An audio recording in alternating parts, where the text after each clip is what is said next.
नमस्कार. इझी कुकिंगमध्ये आपलं स्वागत. आज आपण पाहणार आहोत घरच्या घरी डोनट्स कसे बनवायचे. तर हे डोनट बनवण्यासाठी आपल्याला 2 कप मैदा घ्यायचा आहे. तर इथे मी या कपाच्या साहाय्याने हा 2 कप मैदा मोजून घेतलेला आहे. त्यामध्ये आपल्याला 1 चमचा बेकिंग पावडर आणि अर्धा चमचा खायचा सोडा घालून घ्यायचा आहे. आता त्यामध्ये आपल्याला पिठी साखर घालून घ्यायची आहे अर्धा कप आणि हे मिश्रण आपल्याला चाळून घ्यायचं आहे. चाळून घेणं हे खूप गरजेचं आहे. तर अशा पद्धतीने आपल्याला हे चाळून घ्यायचं आहे. आता या मिश्रणामध्ये आपल्याला चिमूटभर मीठ घालायचं आहे. त्यानंतर आपल्याला 1 चमचा दही घालून घेऊया. तर इथे मी 2 चमचे बटर वापरलेलं आहे. तुम्ही इथे घरचं लोणीसुद्धा वापरू शकता. 2 ते 3 चमचे लोणी घालून हे मैद्याला छान चोळून घ्यायचं आहे. या प्रकारे हाताने आपल्याला हे चोळून घ्यायचं आहे.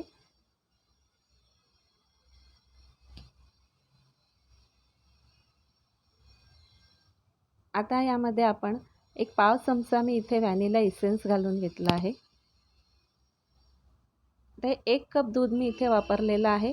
तर हे दूध आपल्याला थोडं थोडं करून घालायचं आहे. गरजेनुसार आपल्याला इथे दूध वापरायचं आहे.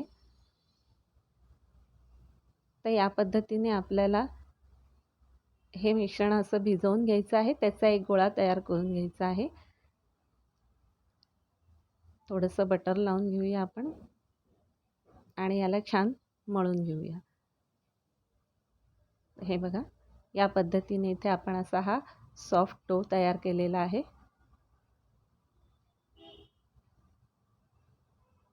छान मळून आपण याला 20 मिनिटं आपण बाजूला झाकून ठेवूया.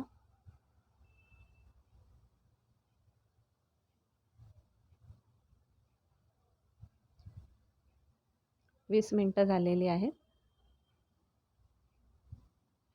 आपण याला पुन्हा हलक्या हाताने मळून याचे मी हे 2 भाग तयार करून घेतलेले आहेत आणि आता आपल्याला याची पोळी लाटून घ्यायची आहे. तर ही पोळी लाटताना आपल्याला फार पातळ नाही लाटायची आहेत. साधारण 1 सेंटीमीटर जाडीची आपल्याला ही पोळी लाटायची आहे.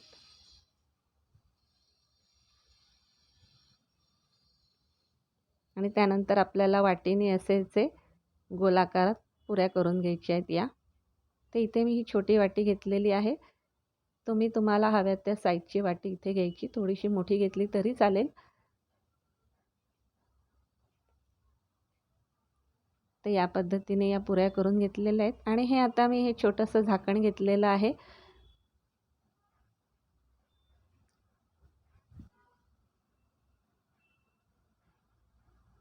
तर या झाकणाने आपण सेंटरला परत असा गोल करून घ्यायचा आहे. तर या पद्धतीने आपण सर्व डोनट करून घेऊया. तर हे डोनट तुम्ही तुपात किंवा रिफाईंड तेलामध्ये सुद्धा तळू शकता.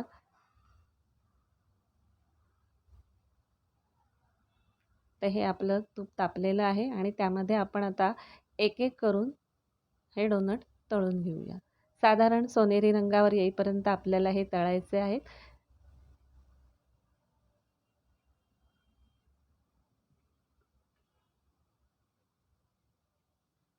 हे बघा, या पद्धतीने गॅसची फ्लेम आपल्याला मंद ठेवायची आहे आणि अशा पद्धतीने आपण हे सर्व डोनट्स तळून घ्यायचे आहेत.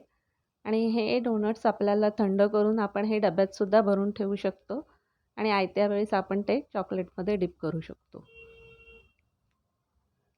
तर हे आपण काढून घेऊया आणि याच पद्धतीने आपण सर्व डोनट्स तयार करूया. हे बघा, सर्व तळून झालेले आहेत. आता आपण पुढच्या प्रोसेसकडे वळू.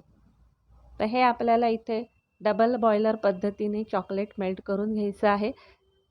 तर इथे हे डार्क चॉकलेट आहे. तर याला आपण हे या पद्धतीने मेल्ट करायचं आहे. पाणी बॉईल झाल्यानंतर आपण त्यावर हे भांडं ठेवायचं आहे आणि हे सतत हलवत राहून आपण हे मेल्ट करून घ्यायचं. इथे तुम्ही डार्क चॉकलेट नसेल तर तुम्ही डेअरी मिल्कसुद्धा या पद्धतीने मेल्ट करून त्यामध्ये हे डोनट डिप करू शकतात.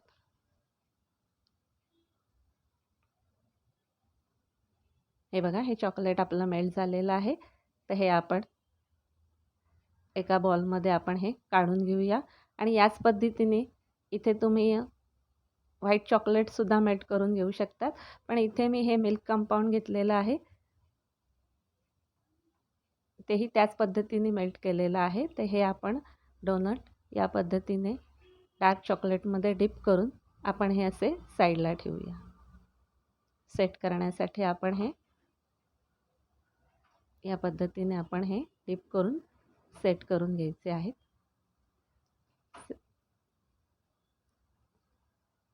हे बघा किती छान दिसत आहेत. मुलांना हे डोनट्स खूप आवडतात.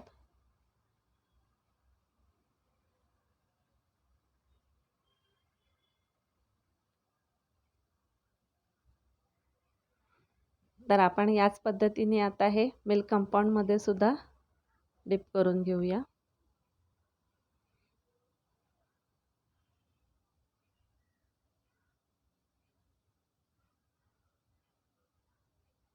आणि आणखी एका पद्धतीने म्हणजे हे पिठी साखर आहे.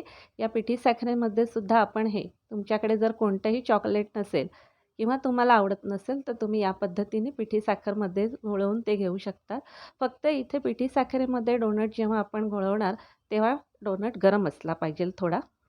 तर या पद्धतीने आपले सर्व डोनट्स रेडी आहेत. तर आपण त्यावर डेकोरेशनसाठी हे स्प्रिंकल्स वापरूया. तुम्हाला हवं तसं डेकोरेशन तुम्ही करू शकता. इथे मी हे सिंपल साधं डेकोरेशन दाखवलेलं आहे. तर तुम्ही या पद्धतीने हे डोनट्स करून बघा. आणि तुम्हाला जर ही रेसिपी आवडली तर तुम्ही लाईक करा, शेअर करा.